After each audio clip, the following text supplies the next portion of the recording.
Ensemble, Éphésiens chapitre 6.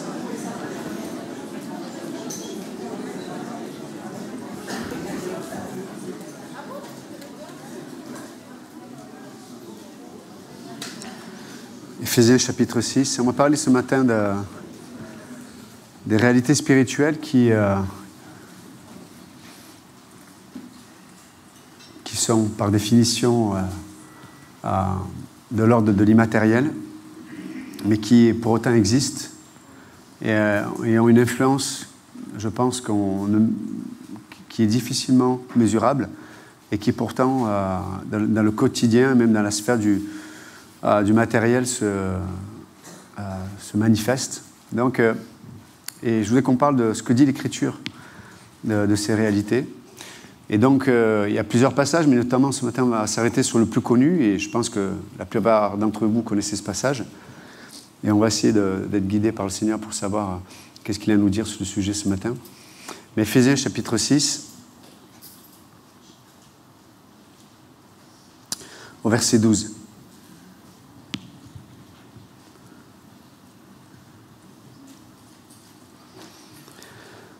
Car nous n'avons pas à lutter contre la chair et le sang, mais contre les dominations, contre les autorités, contre les princes de ce monde de ténèbres, contre les esprits méchants dans les lieux célestes. C'est pourquoi, prenez toutes les armes de Dieu afin de pouvoir résister dans le mauvais jour et tenir ferme après avoir tout surmonté. Tenez donc ferme. Ayez à vos reins la vérité pour ceinture, revêtez la cuirasse de la justice, mettez pour chaussure à vos pieds le zèle que donne l'évangile de paix, prenez par-dessus tout cela le bouclier de la foi, avec lequel vous pourrez éteindre tous les traits enflammés du malin.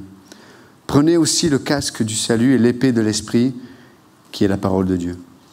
Faites en tout temps par l'Esprit toutes sortes de prières et de supplications. Veillez à cela avec une entière persévérance et priez pour tous les saints. Priez pour moi, afin qu'il me soit donné, quand j'ouvre la bouche, de faire connaître hardiment et librement le mystère de l'Évangile. Père Céleste, encore, nous venons au trône de la grâce pour te demander de continuer à nous parler ce matin. Il n'y a que toi, Seigneur, qui sonde les cœurs. Il n'y a que toi, Seigneur, qui permet de voir ce que nos yeux ne peuvent pas voir. Merci, Seigneur, parce que tu es ce Dieu qui veut nous libérer, nous faire vivre dans cette liberté que tu as acquis à la croix. Dans ton beau nom, Jésus-Christ, nous prions. Amen. Vous pouvez vous asseoir, merci.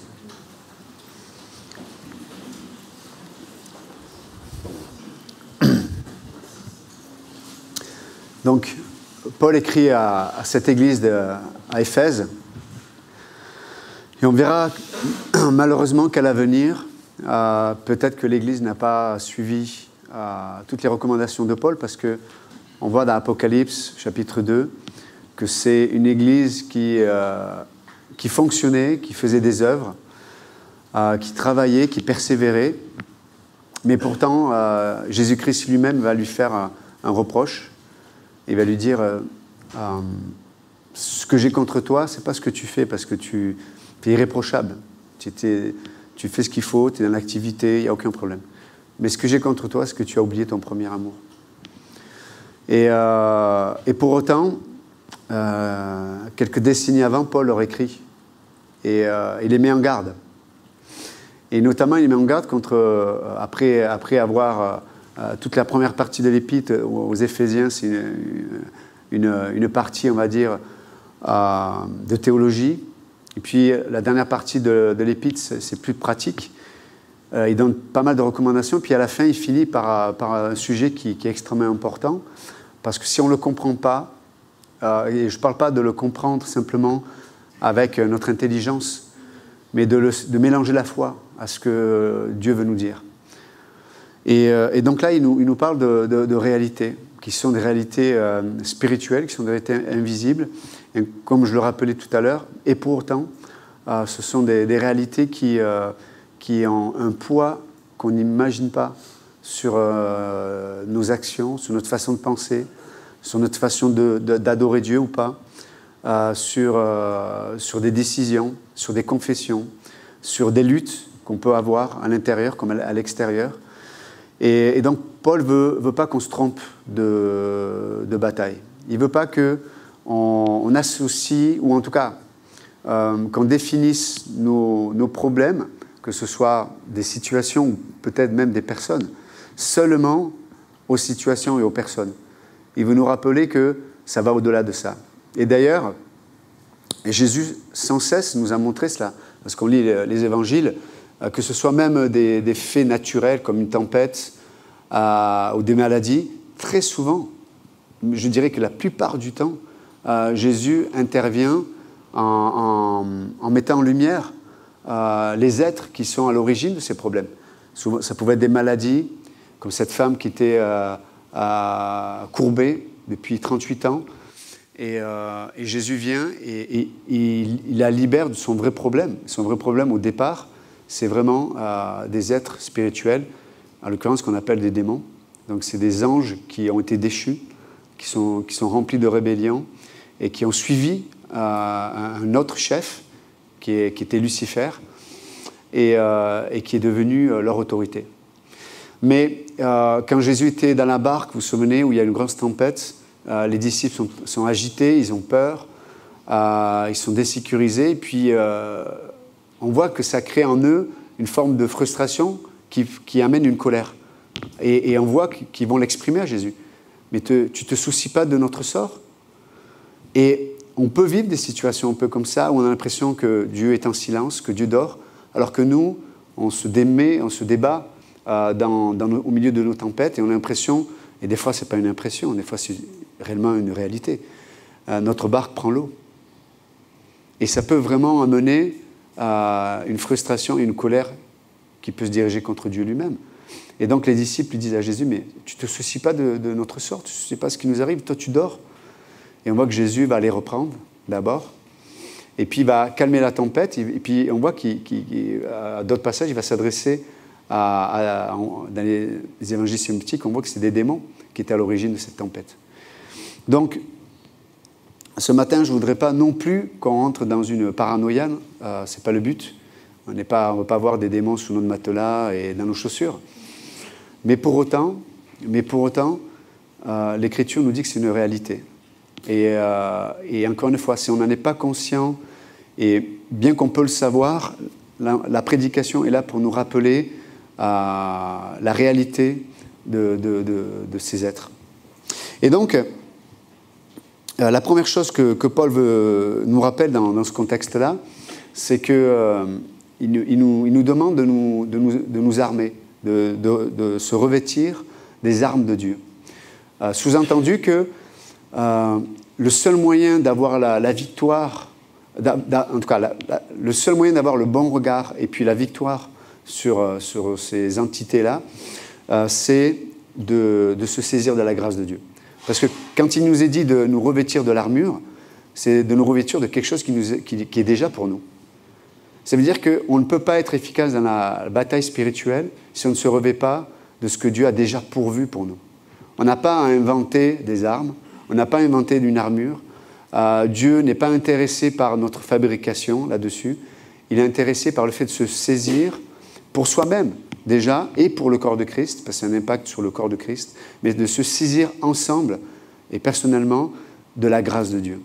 Et la grâce de Dieu, là il a défini dans son contexte qui est la guerre spirituelle, et on va essayer de voir un peu ce que Dieu dit de ces armes que nous devons nous saisir. Sous-entendu aussi que c'est comme Paul voulait nous éveiller et nous alerter sur la façon dont nous devrions avoir une sorte de mentalité dans la vie chrétienne. Ce que je veux dire par là, c'est que si je ne suis pas en guerre, je n'ai pas besoin de porter une armure. D'accord ? Si on venait tous en habit de soldat et avec une arme à l'église, on se dirait, mais ils sont fadas, comme on dit dans le Sud. Ils sont fous. Par contre, si je vais habiller comme ça sur le champ de bataille, c'est là où vous me direz, lui, il est fada, il est fou. Vous comprenez ? Donc c'est le contexte qui détermine, on va dire, ce qui doit nous couvrir. Et là, parce que là, on parle d'armure. Et donc, Paul veut nous rappeler une chose essentielle, c'est que nous sommes dans un contexte, que nous le voulions ou pas, de guerre spirituelle. Et ceux qui ne prennent pas, ceux qui ne s'habillent pas de ce que Dieu a pour nous, ne peuvent pas être efficaces dans la bataille spirituelle. Et puis, malheureusement, ça a des conséquences dans nos vies, ça a des conséquences dans nos relations, ça a des conséquences dans notre façon de penser. Et beaucoup de personnes peuvent s'éloigner de la foi ou de la confiance en Dieu simplement parce qu'on ne réalise pas qu'on a essayé de enfin, même pas qu'on a essayé de se battre, mais en tout cas, on ne réalise pas peut-être que nos pensées, nos désirs, nos émotions, nos blessures, nos incompréhensions, nos convictions des fois même, nos opinions ne reflètent pas, ou plutôt reflètent malheureusement des projections d'être spirituel. Et on voit que comme la vérité porte des fruits, on voit que le mensonge en porte aussi. Et c'est pour ça que Paul veut nous alerter en disant, mais essayez de semer la vérité en vous saisissant de l'armure de Dieu pour pouvoir vous battre avec ce que Dieu veut vous donner et non pas avec vos propres capacités. Parce qu'on ne peut pas être efficace dans la bataille spirituelle par nos propres capacités. Et donc, il nous dit de nous armer. Deuxièmement, il nous dit de tenir ferme. C'est-à-dire que on a tendance dans les cas d'urgence, à chercher un secours, à chercher une solution et à être disponible d'entendre ce que Dieu a à nous dire. Mais la vie, ce n'est pas que des cas d'urgence.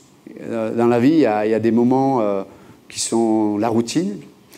Mais là, il nous dit qu'à chaque instant, que ce soit les moments d'urgence ou pas, nous devrions nous armer de cette armure dont Dieu a pris soin de nous confectionner. Donc, on peut voir que la mentalité dans laquelle nous devrions être chacun, chacune, c'est de savoir qu'il y a une guerre. Il y a une guerre. Et encore une fois, on ne veut pas entrer on ne veut pas avoir un état d'esprit d'hyper-spiritualité, mais pour autant, nous sommes en guerre. Et encore une fois, si on ne lutte pas dans la sphère dans laquelle Dieu nous explique qu'il y a des ennemis, de toute façon, la vie et nous-mêmes va nous faire trouver des ennemis. Parce que si je suis impacté, par exemple, par ces êtres qui peut-être amènent des projections de mensonges et qui me font peut-être penser qu'un tel ou un tel dans l'Église ou qu'une situation fait que, je ne sais pas pourquoi j'ai l'impression qu'on ne m'aime pas ou qu'on ne m'apprécie pas ou autre, mais je peux commencer sans que je le sache, sans m'en rendre compte des fois, élaborer une attitude vis-à-vis d'un tel ou un tel qui ne correspond pas à la pensée de Dieu. Et puis après, on va venir à l'église et puis on va entendre « aimez-vous les uns les autres ». Sauf que moi, j'ai intériorisé une projection, un mensonge qui a affecté mes émotions et je vais me retrouver face à la vérité, mais sans aucune capacité de vivre la vérité. Donc vous voyez à quel point ce que Paul nous dit dans Ephésiens chapitre 6 est extrêmement important. Parce qu'il y a des conséquences, notamment dans notre âme. Et la première mention de cette armure, en tout cas le premier élément de l'armure dont Paul parle, c'est la ceinture. Évidemment, la ceinture à l'époque, c'est ce qui permettait de pouvoir tenir ses habits et le reste de l'armure d'ailleurs, pour pouvoir se déplacer et d'être mobile. Et là, en l'occurrence, donc Paul il dit une chose, il dit, mais c'est pourquoi prenez toutes les armes de Dieu afin de pouvoir résister dans le mauvais jour. Le mauvais jour, sous-entendu, ça peut être aujourd'hui. Ça peut être demain. Mais en tout cas, le mauvais jour qui m'amène à me détourner de Dieu. Et tenir ferme après avoir tout surmonté. Sous-entendu que les Éphésiens avaient vécu des choses peut-être difficiles. Ils avaient eu peut-être des victoires, sûrement d'ailleurs. Vous vous souvenez le contexte d'Éphèse, je l'ai dit jeudi, mais c'est dans cette ville où Paul est resté 3 ans. C'était un port qui, à une certaine époque, était florissant. Mais à l'époque où Paul a commencé à évangéliser, En tout cas, l'économie de la ville était vraiment en danger parce qu'il y avait le port de Smyrne qui était plus approprié pour les voyageurs. Et donc, les gens s'arrêtaient très peu à Éphèse, mais allaient plutôt à Smyrne parce que le port était plus adapté pour les navires. Et donc, l'économie et le commerce étaient vraiment en difficulté. Et ce qui maintenait un peu la ville à flot, c'était notamment le temple de Diane, où il y avait 1000 prêtresses qui étaient des prostituées aussi, et puis beaucoup d'employés dans cette ville. Donc, les gens venaient pour l'idolâtrie, mais aussi pour tout l'aspect sexuel qui était lié à l'idolâtrie. Et vous vous souvenez, Paul a commencé à évangéliser, puis les commerçants ont vu qu'ils commençaient à perdre leur monnaie, pour le dire autrement, à leur clientèle, c'est une autre façon de le dire. Et ils ont rameuté la ville contre les chrétiens, notamment contre Paul. Et puis, c'est dans cette fameuse ville où, pendant plusieurs heures, les Éphésiens vont dire « Grande est la déesse de Diane, je crois. » Ouais. De Diane, ouais. Et donc, vous voyez l'ambiance, quoi. Et pour autant, voilà. Et donc, on voit qu'il y a eu une grande persécution au milieu des chrétiens, mais l'Église a grandi, s'est affermie, et puis vraiment, ils ont eu un bon témoignage.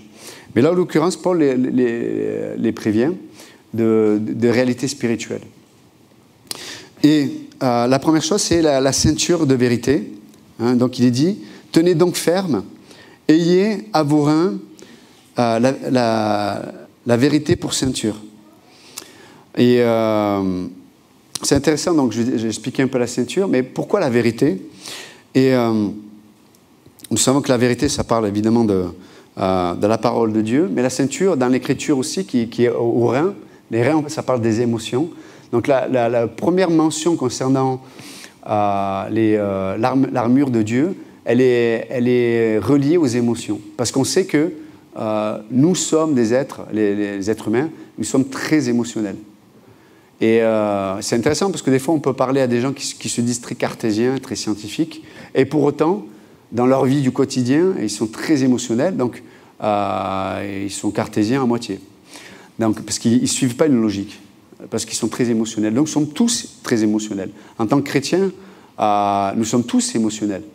Hein? Et alors, les émotions Dieu nous a créés avec cette capacité émotionnelle, et c'est très bon.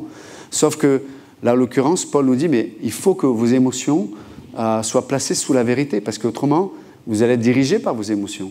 Et on sait à quel point on peut être subjectif, ça veut dire qu'on peut être sûr qu'une chose est vraie, et pourtant, elle est fausse. On peut être sûr qu'une chose est bonne, et pourtant, elle peut être mauvaise pour nous.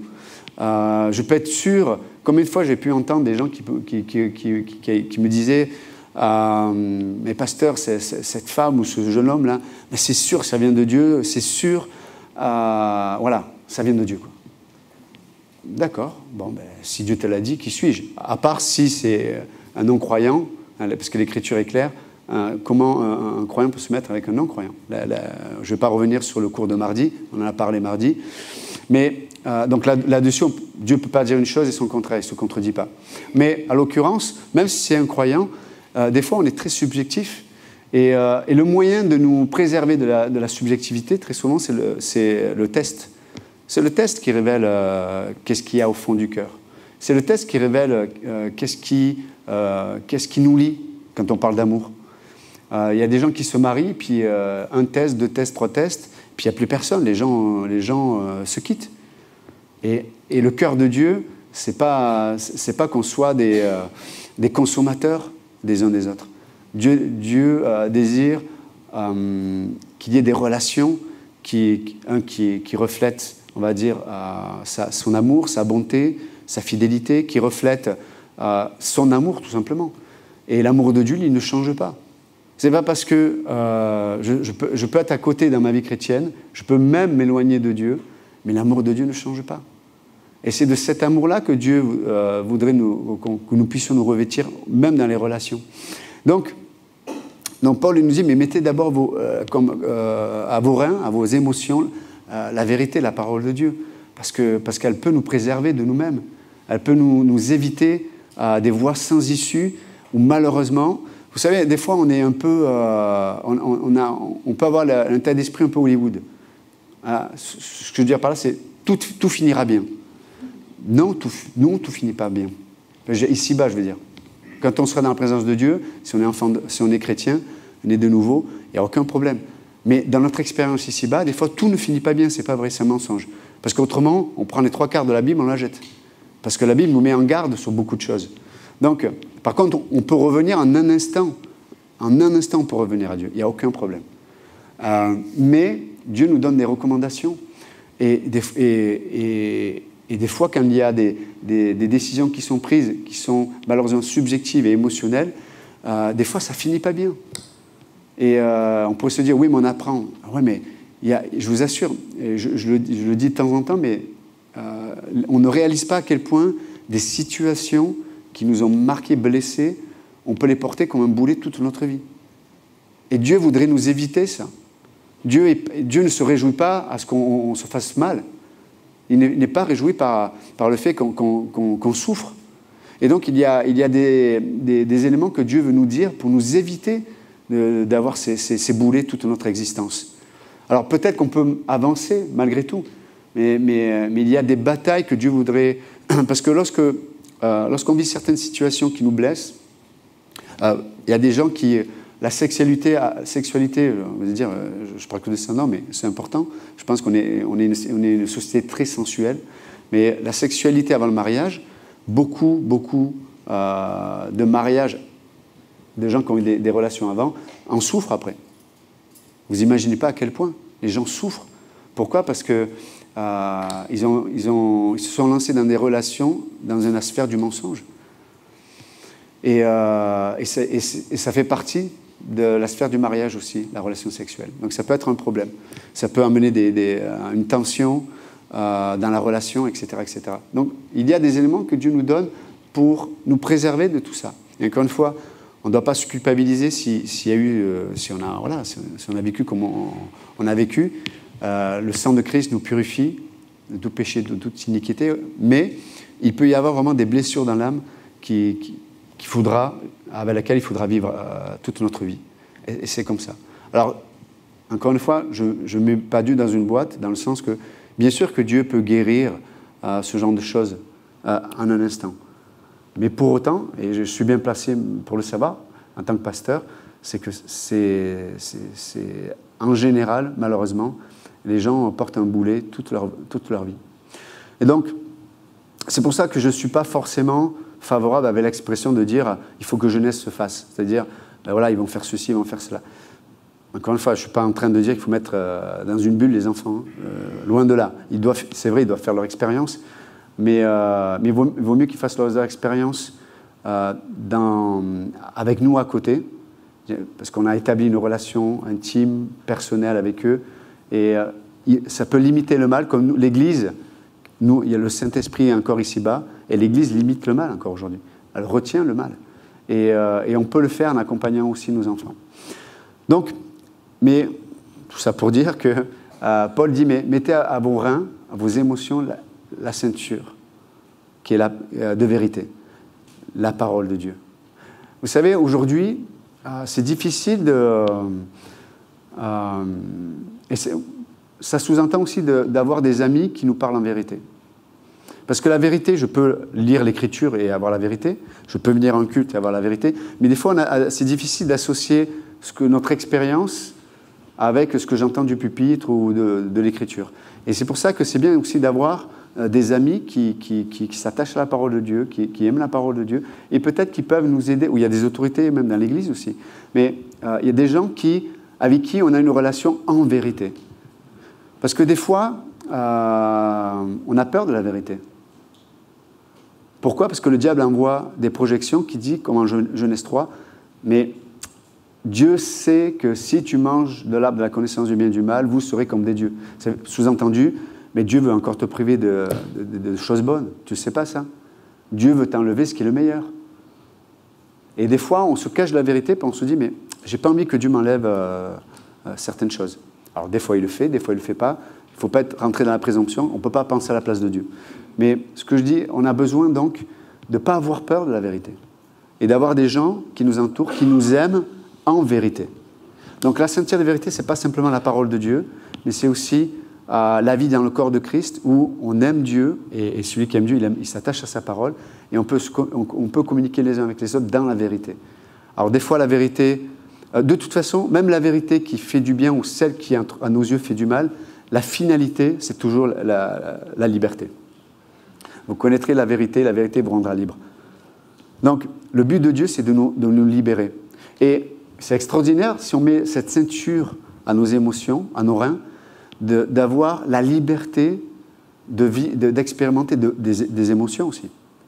Lorsqu'elles sont liées à la vérité, on a une liberté comme un cadre qui nous permet de profiter de nos émotions sans craindre qu'elles nous dirigent dans un précipice. Vous comprenez? Et je donne l'exemple, on a eu une super étude chez Rado, c'était quand vendredi, pardon. Voilà. Et à l'IDERA, et on disait que, par exemple, imaginez-vous, derrière ce mur, mais s'il y a un ravin, s'il n'y a pas de mur là, bon, je peux jouer, je peux m'amuser, mais quelque part, je fais attention où je mets mes pieds. Parce que si je trébuche, si je m'amuse avec quelqu'un, on se pousse, hop, on sait qu'il y a un ravin. Vous êtes d'accord avec moi? Donc, je peux faire des choses, mais il y a une forme de crainte et je ne suis pas très à l'aise. Par contre, s'il y a un mur là, même s'il y a un ravin de l'autre côté, j'ai peur de quoi? De rien. Je peux m'amuser, on peut me pousser. Bon, je peux me faire mal, hein, mais ça va. Je suis protégé. Et c'est ça, en fait. La ceinture, elle nous protège. C'est comme un cadre qui nous protège de certains pièges, de certaines réalités où on pourrait se faire du mal. Du coup, je reviens à la liberté. Quand il y a la vérité comme ceinture sur nos émotions, on est extrêmement libre. Extrêmement libre. Du coup, on n'a plus peur de nos propres émotions. Vous voyez, c'est extraordinaire. Parce que, encore une fois, les émotions, Dieu les a créées. Elles sont bonnes. On n'est pas appelé à être des... on n'est pas dans le bouddhisme, pour le dire autrement, la zen attitude, où la réalité est une illusion, et il faut prendre du recul, il faut s'éloigner de la vérité, et donc plus rien ressentir, etc., etc. On n'est pas là-dedans. Dieu nous a créé avec des émotions, et c'est bon. Amen. Donc, deuxième chose, vous avez encore un peu de capacité? Ok. Si vous n'en avez pas, c'est émotionnel, mettez la ceinture, ça ira mieux. La deuxième chose, c'est la cuirasse. Et on sait que la cuirasse, c'est ce qui protégeait tous les organes internes, le cœur notamment, et les organes internes de digestion, etc. Et donc là, il est dit de mettre... de se revêtir de la cuirasse de la justice. Pour aller directement à la pensée que j'avais, le cœur, c'est intéressant. Vous vous souvenez quand l'apôtre Jean dit si votre cœur vous condamne, Dieu est plus grand que votre cœur. Et ça parle de ça, la cuirasse, de justice. Ça veut dire qu'elle est reliée à la conscience. Notre cœur est relié à la conscience. Donc lorsqu'il dit si ton cœur te condamne, c'est sous-entendu que le cœur est lié à la conscience. Dieu est plus grand que ton cœur. Donc la cuirasse de la justice fait que nous protégeons notre cœur de tout ce qui est dans la sphère de la conscience pourrait nous dire quelque chose qui ne correspond pas à la justice de Dieu. Pourquoi Jean dit, mais si votre cœur vous condamne, Dieu est plus grand que votre cœur. Pourquoi il dit ça? À cause de la croix, à cause du sacrifice. Comme on l'a dit tout à l'heure, Dieu ne va pas nous juger deux fois. Jésus a été déjà jugé à la croix une fois pour toutes. Et notre relation avec Dieu n'est plus liée à la punition, n'est plus liée au jugement. C'est accompli. L'Écriture nous encourage à venir à Dieu. Vous savez, si j'ai des faiblesses ou des péchés, ce n'est pas en me réfugiant en moi-même, en essayant en me disant, parce que c'est comme ça qu'on parle, quand j'aurai réglé ça, enfin je pourrai aller à Dieu. Quand j'aurai réglé ça, enfin je pourrai. Ça ne marche pas comme ça. C'est comme si vous disiez à Dieu, attends, je crois encore en moi, je vais y arriver. Laissez-moi bricoler un peu, puis j'arrive. Non, ça ne marche pas comme ça. Je peux me retrouver avec mes faiblesses, je peux me retrouver avec mes péchés, et je dois aller vers le Sauveur. c'est pour ça qu'on a discuté tout à l'heure, qui est Jésus? Le prénom de Jésus, ça signifie sauveur. Combien, en vérité, combien de fois, chaque jour, encore aujourd'hui, on a besoin d'être sauvé. Besoin de sauver de nous-mêmes, besoin de sauver de notre folie, besoin de sauver de tellement de choses. Il est le sauveur. Il ne s'est pas arrêté de me sauver le jour du salut, mais au quotidien, il veut être le sauveur. Et c'est reposant de savoir que je n'ai pas besoin de me sauver moi-même. C'est lui qui est le sauveur. C'est nos vies qui sont dans ses mains. Ses mains. Et la cuirasse, donc, ce qui protège notre cœur de la condamnation. C'est pour ça que Paul dit dans Romains 8, mais il n'y a plus de condamnation pour ceux qui sont en Christ Jésus. Pourquoi? Parce qu'il a tout accompli. Il a tout accompli. Il y aurait beaucoup de choses à dire, mais je n'ai pas le temps, peut-être autant de questions-réponses.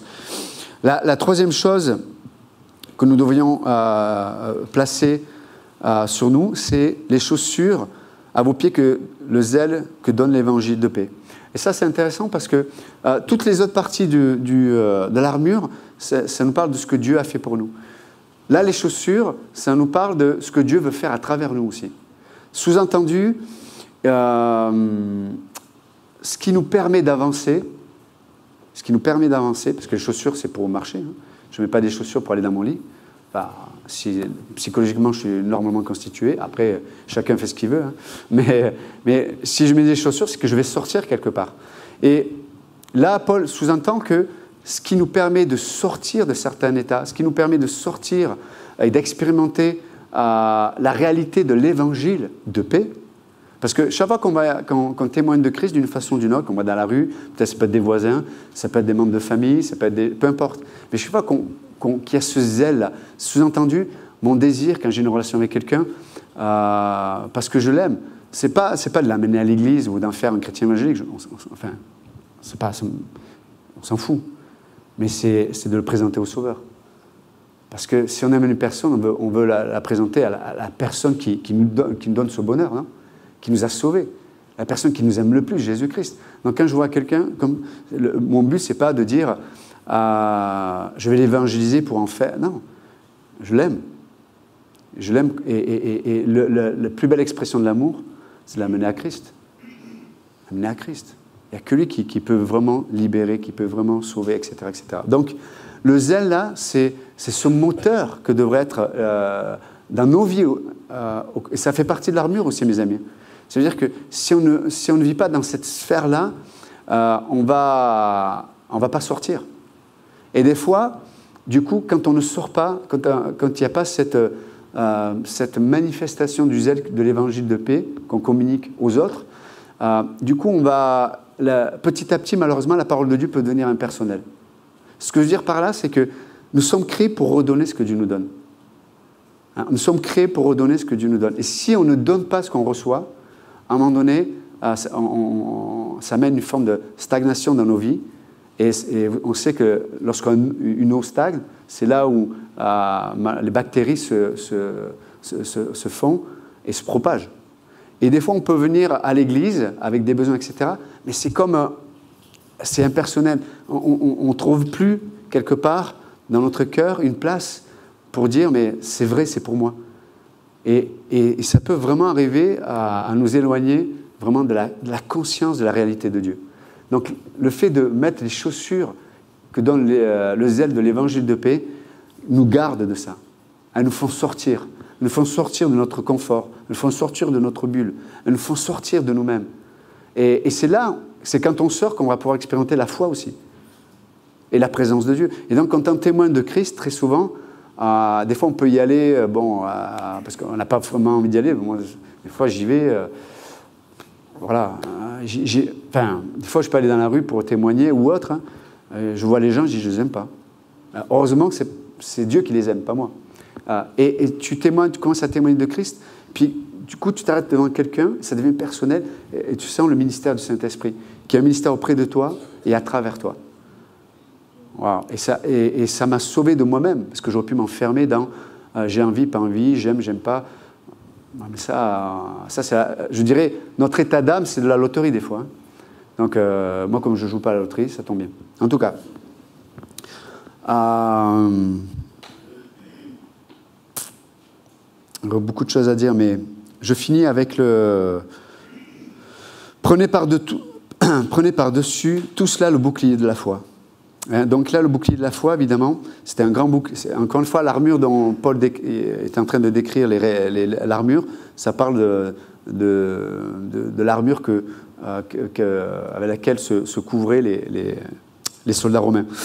Mais là, il est parlé donc du bouclier. C'est un grand bouclier rectangulaire qui protège des flèches.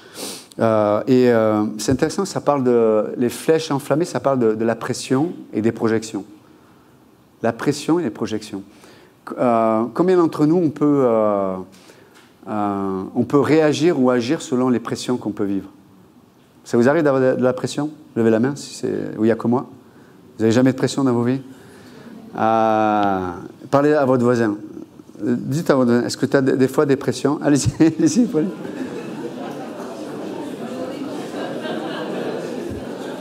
Alors,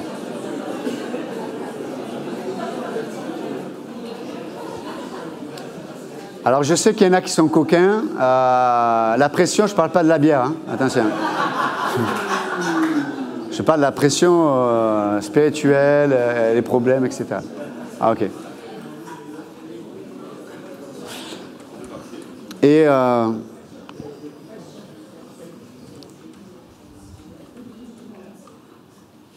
c'est intéressant parce que le fait de se revêtir de ce bouclier, j'aime bien parce qu'il est dit expressément, prenez par-dessus tout cela le bouclier de la foi.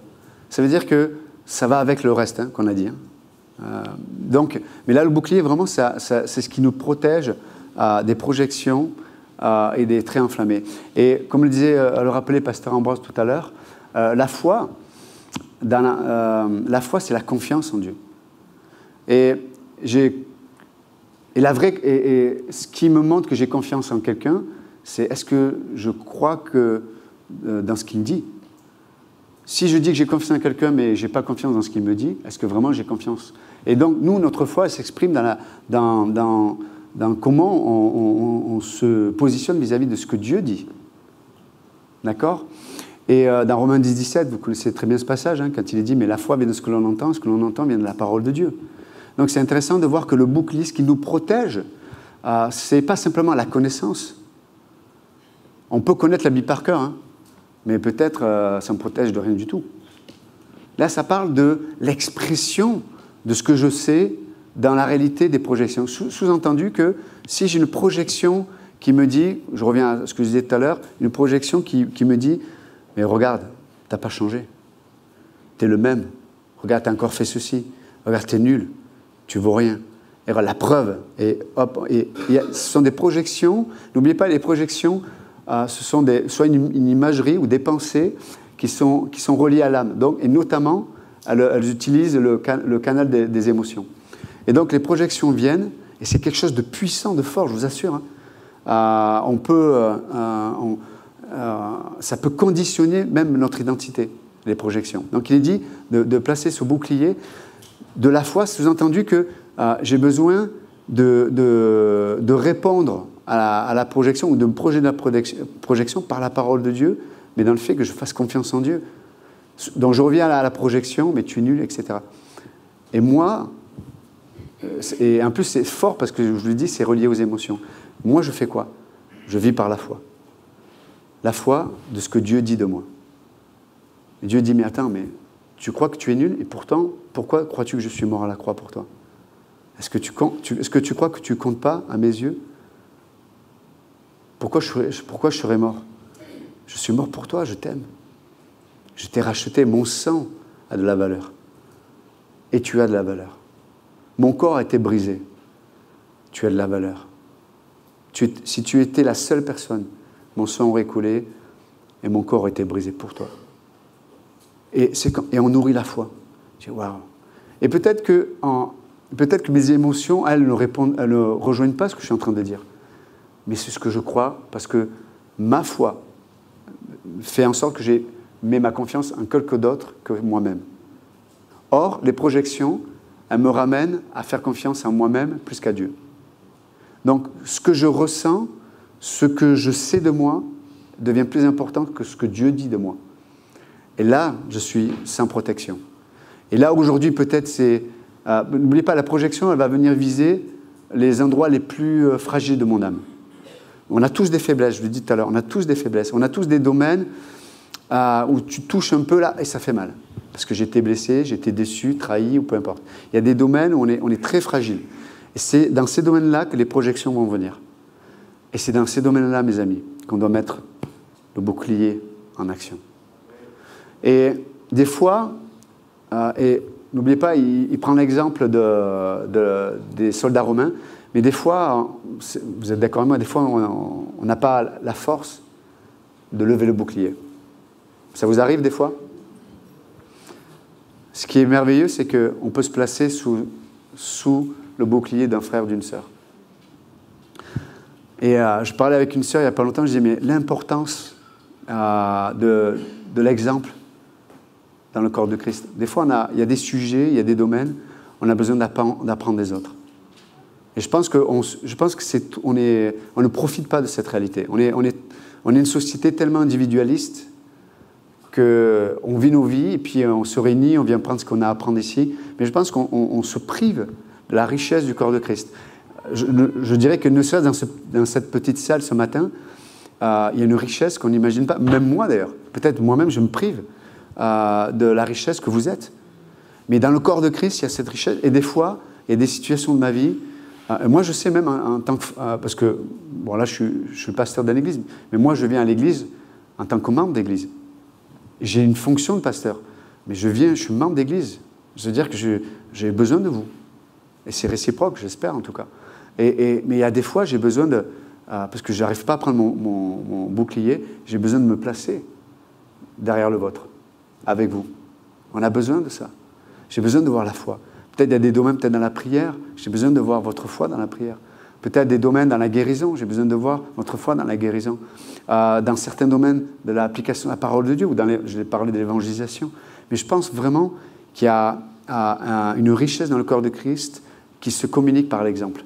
Il y a des choses que j'ai apprises, pas parce que je les ai seulement lues dans l'Écriture, je les ai vues dans l'Écriture, mais je les ai vues en vrai, comme diraient les jeunes, en vrai, dans la vie des frères et des sœurs.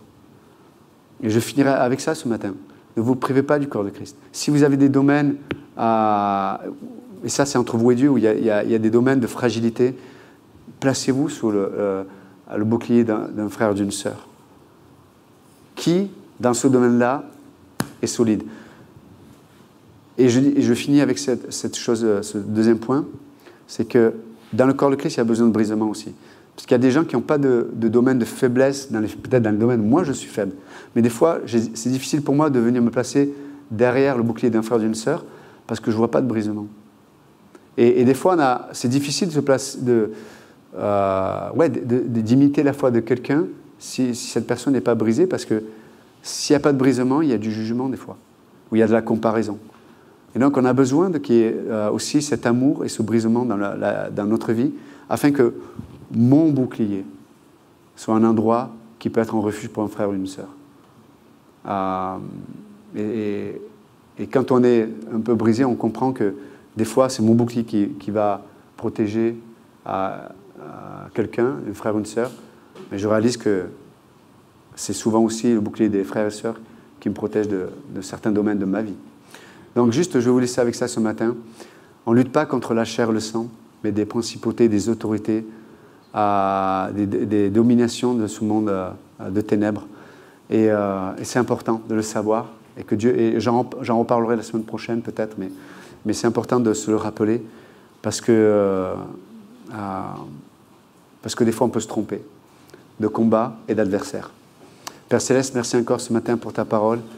Merci pour le corps de Christ, pour vraiment la beauté du corps de Christ, pour les frères et sœurs, leur foi, comme dit l'apôtre Jean, vous l'avez vaincu par votre foi. Et merci notre Dieu. Nous te prions de connaître cette liberté à tous les niveaux. On parlait des émotions, on parlait dans notre cœur. Et on sait, Seigneur, comme on le rappelait tout à l'heure, tu lui dis, mais si ton cœur te condamne, Dieu est plus grand que ton cœur. Merci de nous apprendre, Seigneur, ce zèle. On sait que c'est dans l'Esprit Saint, la personne la plus zélée dans l'univers aujourd'hui, c'est l'Esprit Saint. Parce qu'il désire que nul ne périsse. Il désire consoler. Il désire construire le corps de Christ. Et c'est par le Saint-Esprit. Aide-nous, Seigneur, à nous revêtir de ces chaussures, que dans le zèle de l'Évangile, de paix. La paix. La paix. Qui nous permet d'amener la paix dans notre vie de prière. Et comme dit Paul dans Philippiens, chapitre 4, et la paix de Dieu qui surpasse toute connaissance gardera vos cœurs et vos pensées. Merci notre Dieu. Et ce matin, si quelqu'un ne connaît pas Jésus-Christ, peut-être vous êtes ici et ça peut vous sembler fou ce qui est dit, et peut-être ça l'est un peu, parce que ce n'est pas avec notre intelligence qu'on peut rejoindre ce que Dieu dit, ou comprendre ce que Dieu dit, mais c'est par la foi. Et donc si vous êtes là ce matin dans cette pièce, dans cette église, et peut-être vous ne connaissez pas Jésus-Christ, et peut-être ce matin vous êtes convaincu que vous ne le connaissez pas, mais qu'il veut vous sauver. Ce matin, vous pouvez juste lui dire, Jésus-Christ, c'est comme une prière. Je veux dire, Jésus-Christ, peut-être je ne te connaissais pas ou je ne t'ai même pas intéressé par toi. Mais ce matin, j'ai comme mon cœur me dit que c'est vrai. Et je crois que je suis pécheur, je suis pas simplement pas parfait, mais en plus, j'ai des comportements qui te font du mal. Et ce matin, je crois que je suis pécheur, mais je crois que tu es mort à la croix pour moi. Tu as, par amour, alors que je ne te connais pas, tu es mort à la croix pour moi. Tu as été enseveli, tu as été séparé de ton Père et tu es revenu à la vie. Tu as vaincu la mort, le péché et même le diable. Et ce matin, Jésus, je veux t'accepter comme mon sauveur. Sauve-moi. Je veux devenir ton enfant. Je veux te connaître. Et alors que les têtes sont baissées, les yeux sont fermés, ce n'est pas pour faire partie d'une église, quoi que ce soit, c'est juste pour une expression de foi. C'est entre Dieu et vous.